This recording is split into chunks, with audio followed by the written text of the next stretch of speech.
Well, this afternoon, the Land and Natural Resources Ministry has initiated some safety guidelines for the transportation of explosives in the extractive sector. The move actually is in response to the deadly explosion which occurred last month at a PAT in the western region. Now, this follows reports by a three-member fact-finding committee which has completed its work, and we know that Sector Minister Samuel Abu Jinapor, who was in Parliament earlier today, is now disclosing that his outfit is rolling out additional measures to forestall the recurrence of the blast, and we have been putting together that new direction that's been coming through from the minister for you. We can just bring you details of that as you would have it here on your screens. The Land and Natural Resources Ministry outlining some measures. But first of all, take a listen to the Sector Minister Samuel Abu Jinapor, who's been outlining details and promising that there'll be additional measures. Satisfied that the explosives are under the direct control of a person who has a certificate of competency in accordance with Regulation 15.2 of the Minerals and Mining Explosive Regulations 2012 LI 2177. 6. The escort vehicle shall be inspected and all the details recorded in the inspector's field book by an inspector of mines or explosives on the day the explosives are to be transported. 7. Escort vehicles must have A red flashing light clearly visible at least 50 meters away, and B, a klaxon or siren or hooter or automatically operated bell. 8. The transportation of explosives on public roads shall have 2 escorts, one leading the explosive truck and maintaining a distance of at least 50 meters and at most 60 meters from the vehicle carrying the explosives, with a uniformed and armed police officer, and the other behind the explosive truck and maintaining a distance of at least 20 meters and at most 30 meters with an unarmed but uniformed police officer. 9. Competent persons accompanying explosive trucks shall notify the regional inspector of mines in the region upon arrival at their destinations and indicate the arrival times in the designated logbook. 9. Competent persons accompanying explosive trucks shall notify the regional inspector of mines in the region upon arrival at their destinations and indicate the arrival times in the designated logbook. 10. Competent persons accompanying explosives shall be trained in the code of safe working practice for the transportation of explosives along public roads, developed by the explosives inspector and approved by an inspector of miners, and the code shall be carried by the competent person accompanying each transportation. 11. The transportation of ammonium nitrate fuel oil on a public road to a mine or quarry site has been prohibited unless expressly authorized in writing by the Chief Inspector of Mines. Mr. Speaker, all the relevant stakeholders have been engaged on these measures, and the Minerals Commission has been directed to ensure strict compliance of same. Mr. Speaker, upon receipt of the report of the Health and Safety Committee of Inquiry, and if it becomes necessary, we will institute additional measures to ensure that the transportation of explosives poses no risk to life and property. I thank you, Mr. Speaker. And that was just moments ago where the Sector Minister Samuel Abu Jinapor has been giving a breakdown of those new measures that are coming through from the Ministry of Land and Natural Resources. In fact, there's a need for us to break down these directives for you. At least we have 6 out of the 10, which is the new measures being given by the Land and Natural Resources. The very first one is here indicating that explosives actually shall only be transported on public roads from the operational site of the company after the company had actually interacted and has been given express permission by the Chief Inspector of Mines or the Regional Mines Inspector. Not less than 48-hour prior notice must be given, and that's the indication we're getting from the Land and Natural Resources Ministry. We also do know that going forward, a mine or explosive inspector must be present, inspect the records and verify the designated explosives, the logbook and everything that comes with it before the explosives are put onto the various sites that it needs to be transported to. So what more directives are coming through from the ministry? And you can see that here. An inspector of mines or explosives is also required to be physically present. So that is the difference now. The express permission has to be given, and not only given, but the officials also must be present to ensure that they examine the tracks that are going to carry the explosives. So that's the latest directive that we're getting from the Lands and Natural Resources Ministry. And what more do we know about the tracks itself carrying the explosives? Because if you do recall, during the Apieti explosion, we had varied reports about an accident which led to the explosion. This time round, in a bid to ensure safety, there's also a new directive that's coming through on that, and we have that. So here's the explosive tracks and what's required. The ministry is indicating that the explosive tracks must have, first of all, a red flashing light clearly visible at least 100 meters away. You need a siren, you need a hooter or an automatic operating bed, which would obviously announce to people, indicating that you're carrying explosives for obvious reasons. Safety is what we are looking for. Then also you need an automatic fire suppression system alongside the fire extinguishers, which we know was not available when the Apieti explosion occurred on that very track. We know that there was no fire suppression system in the vehicle catching the explosives into the Bogoso area, and that's possibly why the fire spread all out and of course led to the deadly explosion that we're learning of. But more so, the track also needs this, a tracking system to monitor the speed, the movement of the explosive tracks as well. So if you're cutting an explosive this time around, the expectation is that that very vehicle needs to be tracked. We need to know where exactly that vehicle is and where it is headed, where its current destination is, so that it could inform the necessary security arrangements. But that's not all. There are more features that this new tracks need if you're carrying explosives, and this is all in response to the deadly disaster that we experienced well last month, and it's about the Apieti explosion. So here's point E, which has actually got to do with the explosive tracks. We know that you need an integrated monitoring system to also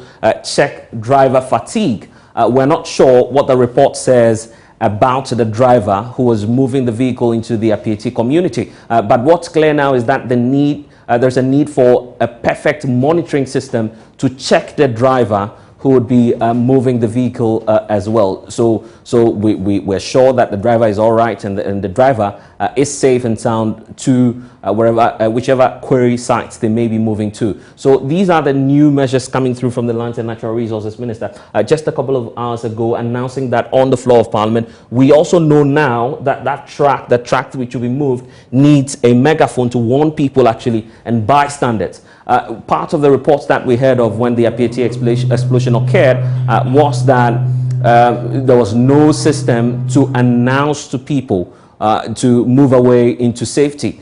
The accounts we got from drivers as well was that they were trying to ward off people from the site of the disaster, but that was not possible because the drivers, even as they were warning and warding off people from this deadly site for the explosion, a lot of people did not listen to the plea from the security officer and then the driver. So now, going forward, you need a megaphone to be warning people, to be informing people ahead of time as the track moves on. And then you also need some cameras to monitor what's happening, so we can get recordings in the event, unlikely event, that we have an explosion, such as the Apieti explosion. Obviously, if there was a record, a clear record, there'll be a clear indication telling us how exactly the incident occurred, which was lacking when the explosion happened. So this is part of the new mechanism. Point D, all the tracks carrying the explosives will need some monitoring cameras to give us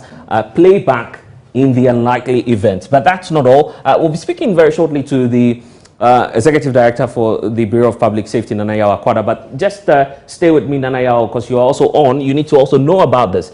Before the explosive tracks take off, we know that now there is a need for an endorsement. Now you need an endorsement from a mines or an explosives officer who needs to be on site and to check and ensure that everything is intact and give you a certification before you are able to move. This is part of the broader plan the ministry is indicating to us to ensure safety going forward in the extractive sector. There are more issues that we'll be bringing to you here on the Joy News channel, but first let me welcome Nana Yaw Akwada. You've been looking at some of the directives from the sector minister on this issue.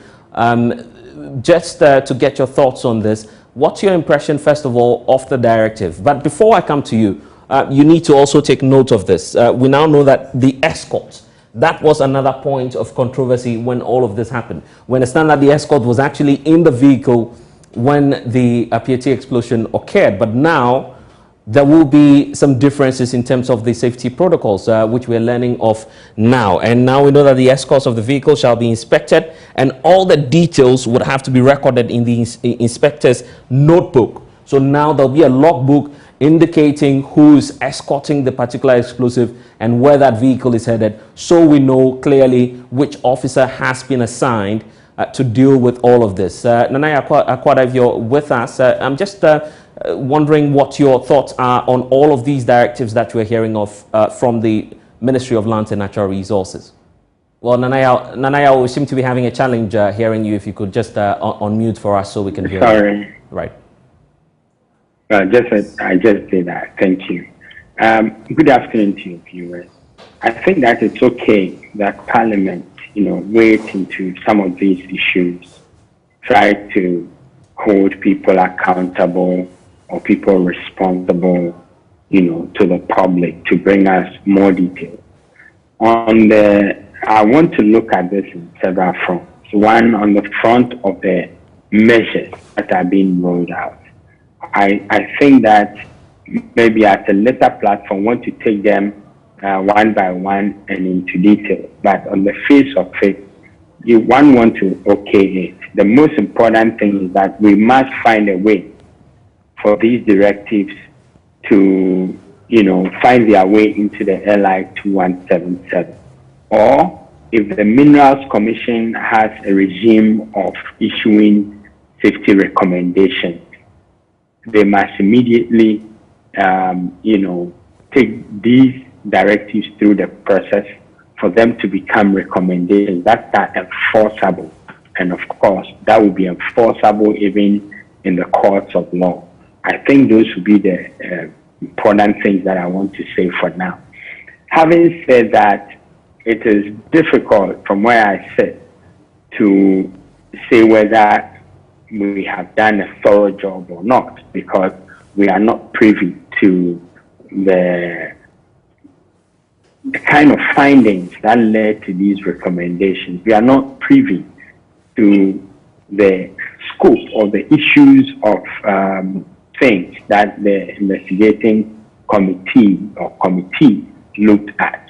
And so we want to reserve that ultimate judgment or ultimate opinion of the directives until such a time that we get a full benefit of both reports, as the minister indicated, are in the pipeline. So what you're suggesting now to us is that clearly we need to juxtapose these new measures to the findings and the recommendations of the 3-member committee. Is that your demand?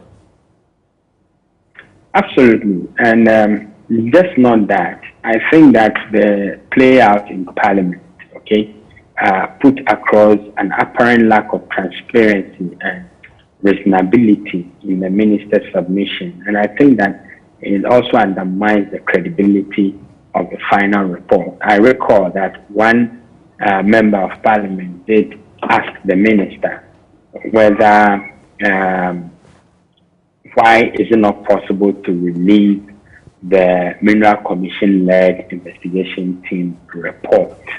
And he said, at least in his response, he indicated that they have decided that they will want to wait until the technical committee set up by the minister, their investigation report is ready before they will release both.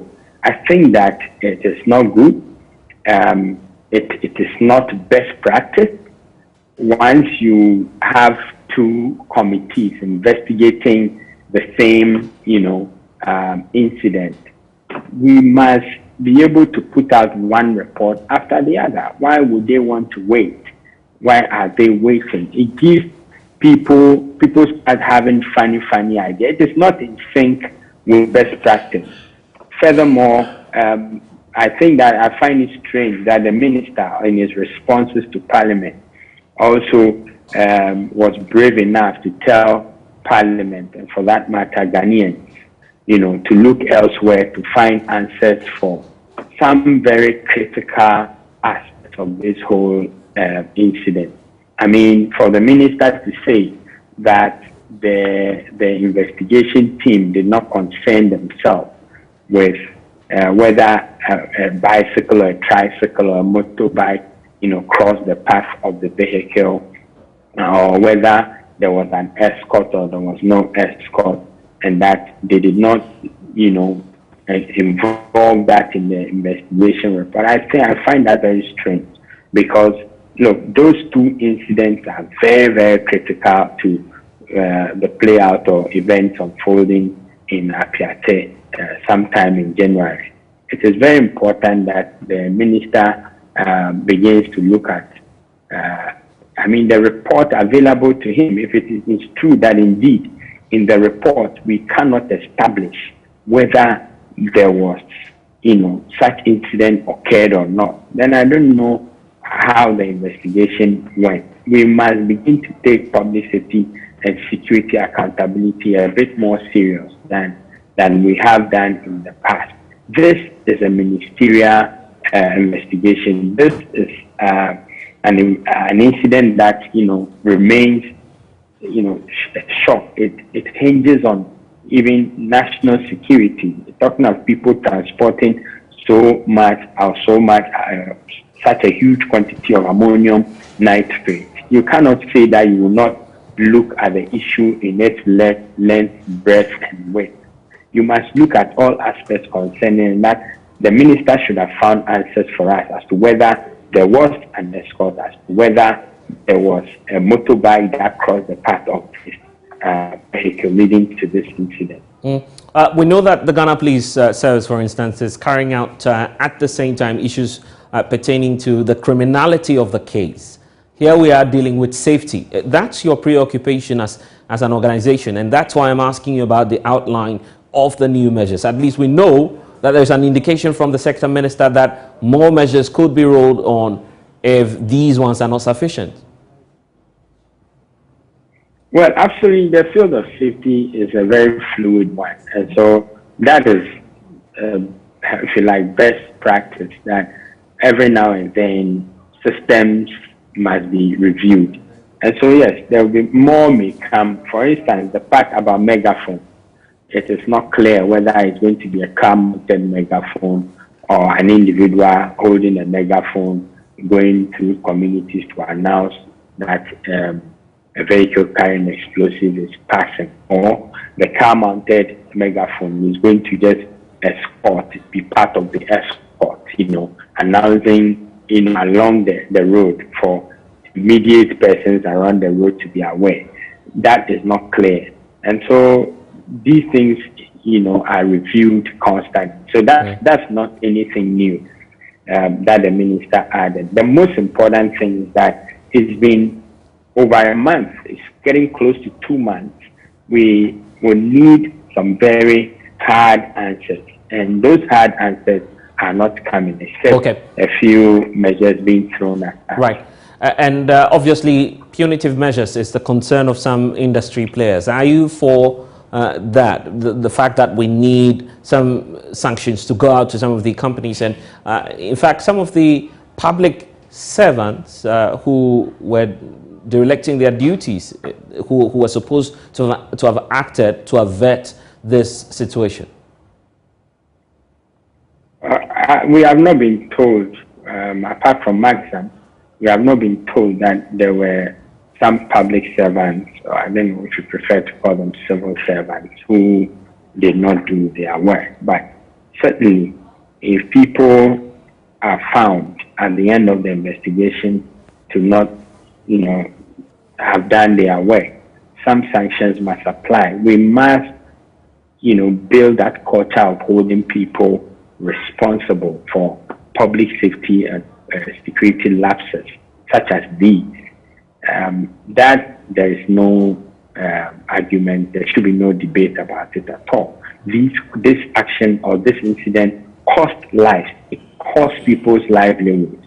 People have lost their lifetime savings and lifetime wealth in this particular incident. So certainly somebody should pay for it. At the end of the day, it's costing all of us as taxpayers. So it should cost somebody something so that it will serve as a deterrent to people holding public office who have been entrusted to take actions to protect the public to be up and doing. We're grateful so much that you've been able to join us at this point. That's Nana Yaw Akwada, Executive Director for the Bureau of Public Safety, giving us the latest on the new measures by the Minister for Lands and Natural Resources. Now.